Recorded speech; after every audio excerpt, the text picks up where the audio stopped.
নমস্কাৰ মই দীপান্বিতা আজি ইয়াত উপস্থিত থকা আমাৰ সন্মানীয় অতিথিবৃন্দ মই মোৰ ফালৰ পৰা আন্তৰিক অভিনন্দন তথা সেৱা জনাইছো লগতে ইয়াত উপস্থিত সকলো ৰাইজক বিশেষকৈ সকলো নাৰীকে আজি আন্তৰ্জাতিক নাৰী দিৱসৰ হিয়া ভৰা উলগ জনালো আৰু মোক ইমান সুন্দৰ এটা অনুষ্ঠানত আসলতে নিমন্ত্ৰণ কৰাৰ বাবে মই স্বপ্নাবা আৰু ঋতুবাক ধন্যবাদ জ্ঞাপন কৰিছো লগতে পৰিচয় আসাম ট্ৰাষ্টৰ সমূহ কৰ্মকৰ্তাক ধন্যবাদ জনাইছো ইমান সুন্দৰ এটা অনুষ্ঠান অনুষ্ঠিত কৰাৰ বাবে 8 মাৰ্চ আজিৰ দিনটো সমগ্ৰ বিশ্বতে আন্তৰ্জাতিক নাৰী দিৱস হিচাপে উদযাপন কৰা হয় আজি ইমান সুন্দৰ দিনত আসলতে মই নাৰী হিচাপে মই আপোনালোকৰ সন্মুখত এনেকে থিয় হ'বলৈ পাই মই নিজকে বহুত গৌৰৱ অনুভৱ কৰিছো আজি আসলতে নাৰীসকলৰ বাবে এটা খুব আনন্দৰ দিন হয়নে নহয় মোৰো মন গৈছে জানেনে আপোনালোকৰ লগত খুব হাঁহি ফূৰ্তিৰে আনন্দ ফূৰ্তি কৰিবলৈ কিন্তু আকৌ ভয়ো লাগে নহয় কাইলৈ যদি কোনোবাই কয় ইমান একেবাৰে হাঁহি ফূৰ্তি কৰিব লাগে অকমান গহীন হৈ দেখুৱাব নোৱাৰেনে আছে কিন্তু তেনেকুৱা মানুহ মই কিছুমান কথাই কৈছো কিছুমানৰ কথা কৈছো দেই কিছুমানৰ মনৰ ধাৰণাৰ কথা কৈছো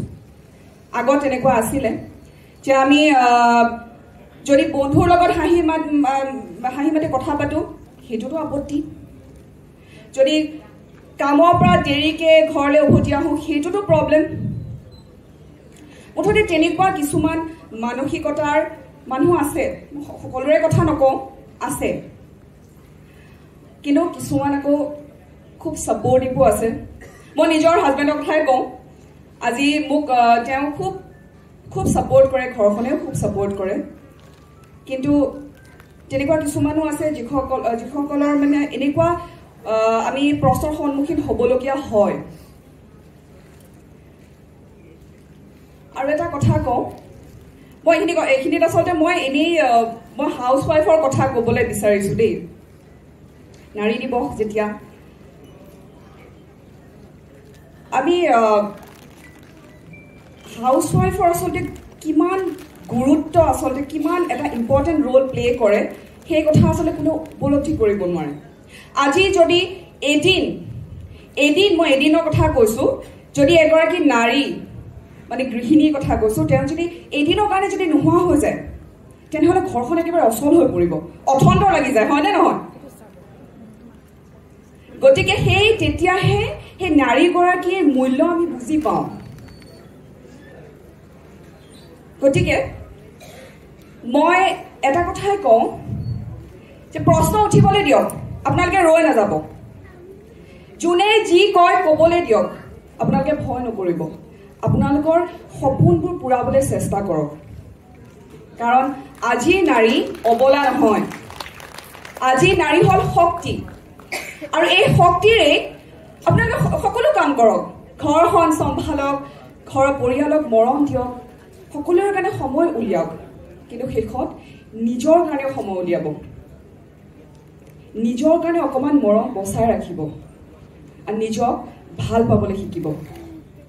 আটাইতকৈ ডাঙৰ কথা হ'ল নিজৰ মনটোৰ কথা শুনিব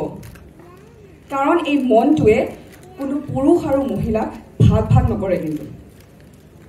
হয়নে গতিকে এইখিনিকে কৈ মই মোৰ আচলতে মই ভাষণ দিব নাজানো দেই কিন্তু কৈছো আৰু এইখিনি মই সামৰণি মাৰিলো গতিকে প্ৰাণ খুলি হাঁহক আৰু প্ৰাণ খুলি জীয়াওক মই এইখিনিয়ে জানো আৰু এইখিনিয়ে কৈছো ডায়লগ কম নেকি কি শুনিব কওকচোন বৰষুণ চাইছিলে নাই চাইছিলে ৰত্নাক ভাল লাগিছিলে নাই খুব এটা বেলেগ কেৰেক্টাৰ এটা কৰিছিলো ৰত্না মোৰ খুব প্ৰিয় দেই এই কেৰেক্টাৰটো মা কচম হয় হয় কেনেকুৱা লাগিছে বঢ়িয়া লাগিছে নে কিন্তু তাৰে এটা মই এটা ডায়লগ এটা কওঁ দেই আপোনালোকে যে চাইছে যদি গম পাব ৰিয়া বুলি কেৰেক্টাৰ এগৰাকী আছিলে, তাইক মই খুব দম দিওঁ। মই খুব ৰত্নাত মানে খুব দম দিছিলোঁ। পিছলৈ অকণমান ইম'চনেল হৈছিলে, প্ৰথমত খুব দম দিছিলোঁ। তাৰে এটা কওঁ, তাই মোক ইংলিছত গালি পাৰে, খুব ইংলিছত গালি পাৰে। আৰু মোৰ কেৰেক্টাৰটো জানেই মইনো ইংলিছ বুজি পাম নে? মই তেতিয়া তাইক কওঁ, চা তোৰ এই ভাষাটো মোৰ একদম মোৰ মাথাৰ ওপৰতে গ'ল। তই বুৰ্বক নেকি বে? মোৰ চেহেৰাটো চাই লাগে নেকি তোৰ এই দামী ভাষাটো মই বুজি পাম বুলি? কিন্তু এটা কথা মই বুজি পাইছো, যে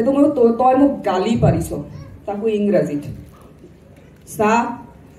মই যদি তোক ইয়াৰে গালি পাৰিব লাগে নহয়, তই একদম হাৱা হৈ যাবি। আৰু এইজনী এই দেৱজনী এতিয়া একেলা নহয়, মই আছো তাইৰ লগত।